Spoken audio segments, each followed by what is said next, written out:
morning. Welcome to this wonderful idea party organized by TEDx IBS Pune. In our time, in our brief lifetime on earth, we get to call this beautiful body home. It's quite a mad miracle, this body, our body. We are flesh and bones and skin and ligaments and muscles and cells. A brilliant machine working in impeccable order for us to be able to sit here and make sense and perceive everything that is happening within and around us. While you sit here and listen to me, there are billions of biochemical reactions taking place in your body to help you survive. Your heart is pumping blood through your veins to the rest of your body. You're breathing, even without putting thought into it. Your senses are taking in information, and your body is making decisions on that basis to help you keep comfortable. Is the temperature in the room okay? Do I need a jacket? Am I hungry? Is my posture okay? Do I need to change my position to make myself comfortable? Your cells are renewing themselves over and over and over again, almost recreating your body anew. And your organs are doing their job. Think of all of this movement. It's quite incredible if you put your attention to it. Our body is the vessel, the container through which we experience all of this life. Isn't that a good enough reason to get to know our bodies a little bit better? So let us take a step closer to understanding our bodies better from a place of wonder and curiosity. And let us offer it grace. What I'm going to now invite you to do is stand up and do a little bit of a jig with me. Shall we? Love the enthusiasm. Thank you. Can we have the music, please? It's very, very simple what we are going to do. All you have to do is follow me, yeah? We're going to go. Shall we start? Yes. And we go 1, down. And 2, down. Yeah? And then we're going to tap our feet 4 times. We go 1, 2, 3, 4. Simple. And we tap 1, 2, clap 1, 2. One more time. 2 and 1. And twist. It's good music. You can twist a little bit more. Yeah? One more time we go. And 1, 2, 1, 2. And tap our feet. 3, 4. And tap, clap, and twist. Twist. And 1, 2. And tap. 2, 3, 4. And 1, 2, 1, 2. And twist. One last time, guys, a little more energy. And we go 1. Feet, and tap, clap. Look at your partner on either side and twist. And twist. And we go hand. Love the smile. All right, thank you. Lovely. Thank you so much. Woo. Well, was that fun? Okay. What we have managed to do in the last few minutes is we've got our mirror neurons firing in our brains. Now, what are mirror neurons? This is a specialized set of brain cells that starts firing when 2 or more people move together in a similar manner or in the same way. Yeah? So because you imitated my movements and you saw them being followed by others as well, we have signaled to our brains that this is a safe room to be in, that it's maybe perhaps even a fun room to be in, and that we are not registering a threat from the individuals around us. This has got the mirror neurons firing in my brains and in your brains. And what we have done is physiologically altered our brain states to be more in sync than they were a few minutes ago.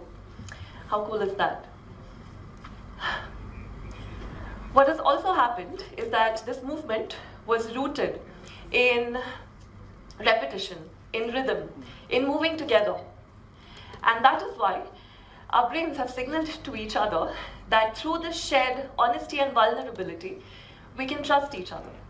The signaling is taking place on a very subconscious level, quicker than we can make sense of it. Now, our bodies really thrive on this playful connection, and we managed to create a direct link amongst us, which has developed a sense of embodied understanding and kinesthetic empathy, which is a very important ingredient for social bonding. What this also does is it fosters a sense of collective motivation, inclusivity, and mental well-being. This feel-good feeling that you're feeling right now is due to neurochemicals being transmitted and secreted in your brain, including dopamine, oxytocin, serotonin. You must have heard of these words. Yeah? Well, I will be outside of this room after the talks in case you want to thank me later for this experience. I'm just kidding. But on a more serious note, movement can be very, very magical. Now, what is the difference between us having this experience and between me simply telling you that dancing is fun, that we are in a room full of kind people, hopefully, and that we can trust each other? We have experienced a phenomenon called embodiment. This means that we have experienced this in our physical bodies and not just thought of it intellectually. What this does is that it lets the experience sit with you for longer. That is why this feel-good feeling will stay with you for longer than if I were to just tell you about it and if you were to just listen to me. The lack of such a physical connection can have an exact opposite effect, and we experienced this firsthand during our time in COVID, where everything moved virtually, right? It moved to the virtual medium. We were attending talks and workshops and meetings and calls online. Why did that feel less powerful somehow than doing it in person? It was because we became disembodied through our screens.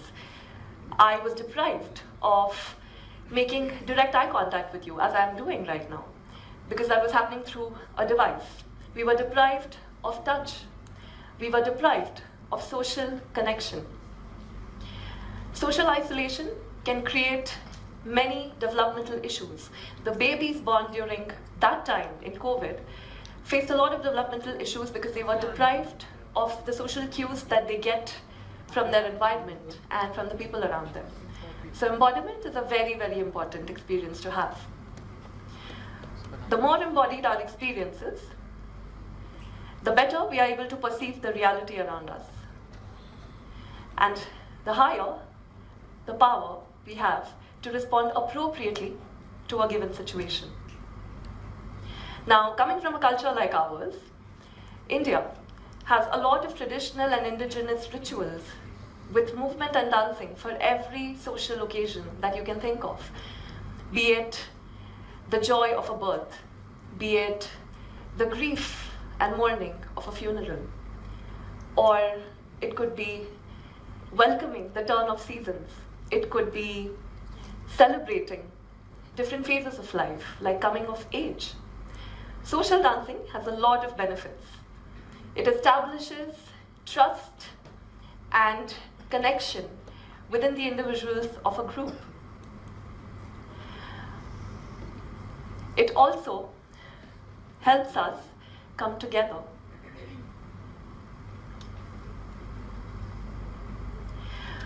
What also happens is that through this wonderful cocktail of music and rhythm and movement and social interaction, this enhances our cognitive functions. It emotionally regulates us, it reduces stress, and it increases our receptivity to pleasure. That is why it can feel so good to dance our heart out in a social club or at a Sangeet. Movement is co-regulation. Now, as a child, I grew up as a very shy girl. My family was in very different cities, and there used to be different social settings. So my tendency then was to keep to myself. I was the happiest with my books. I was happy keeping to myself. I had friends, but my social skills were limited. And it was when I joined my first dance class, my first formal training at the age of 18, that a whole new world opened up. Through my dance sessions and through participating in choreographies, I acquired skills like teamwork, confidence, being able to look someone in the eye, establishing my presence in a group, negotiating space. How much space do I give? How much space do I take? So dance can be a very powerful tool for social and emotional learning. And because we are social animals, the impact of it in a group setting is that much more powerful because we get to practice these skills in real time with each other.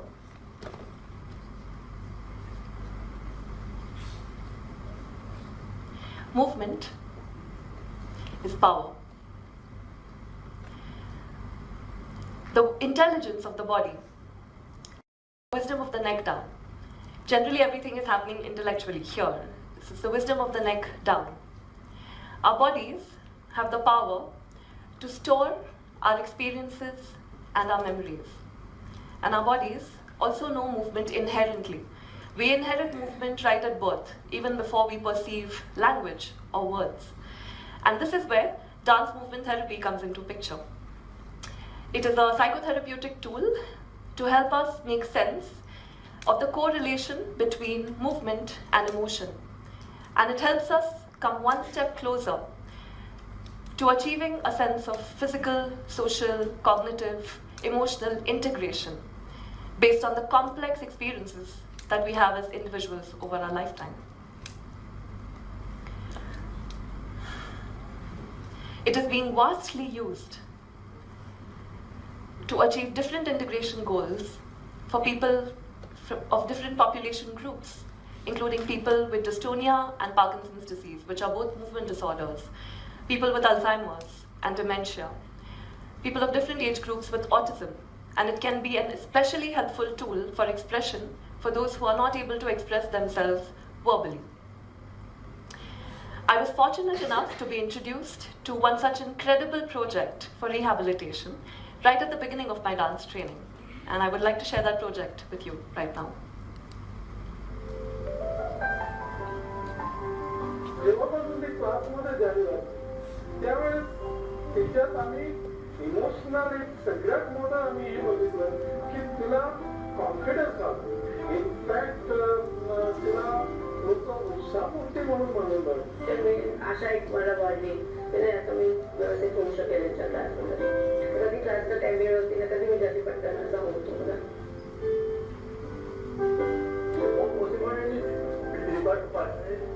And more dear to know.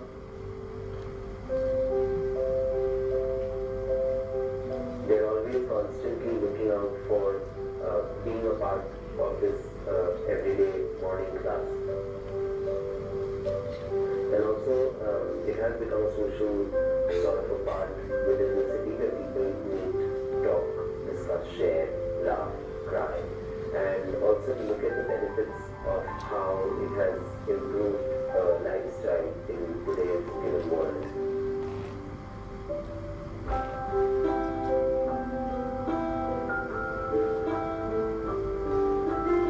So this is the Dance for Parkinson's program initiated by the Avarta Dance Foundation in Pune about 16 years ago by Mr. Rishikesh Pawar.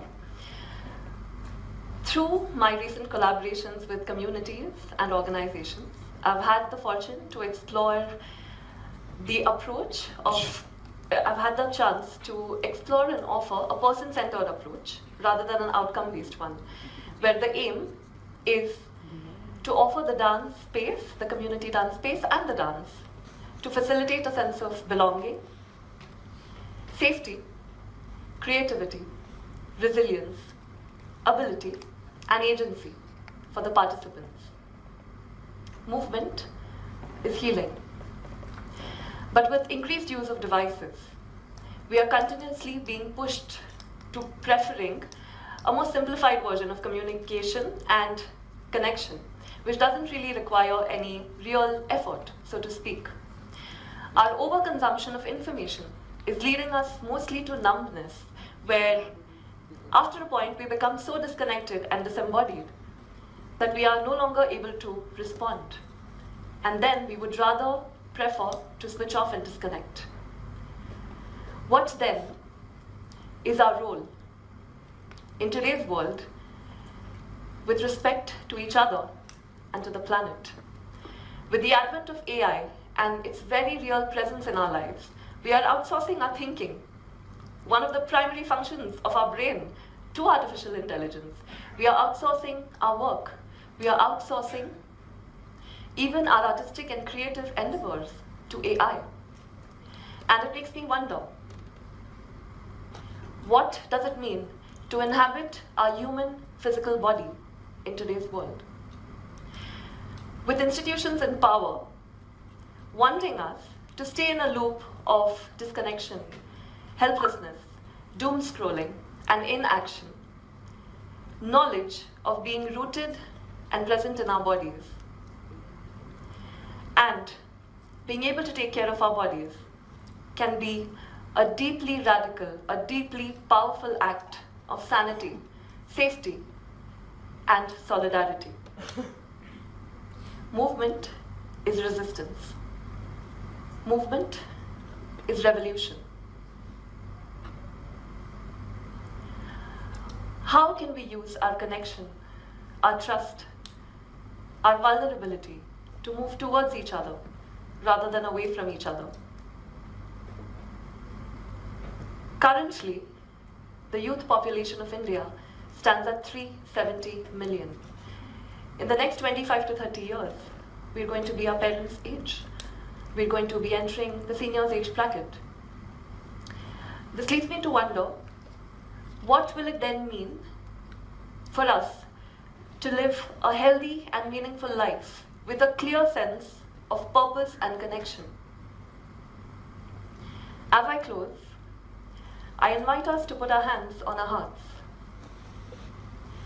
and to feel it beating, beating, beating throughout our lifetime. Unstoppable. I invite you to look at a partner on either side of you and make eye contact. It takes grit to reach out to each other for connection. What a privilege it is to be witnessed. And because in this wonderful, terrifying, wondrous, beautiful, fantastic lifetime, because we get to call this beautiful body home, taking a moment to offer our gratitudes to our bodies and to each other. I am Tanvi Hegde, and this is my dream for the world. An embodied, resilient society where movement is our collective heartbeat. Thank you.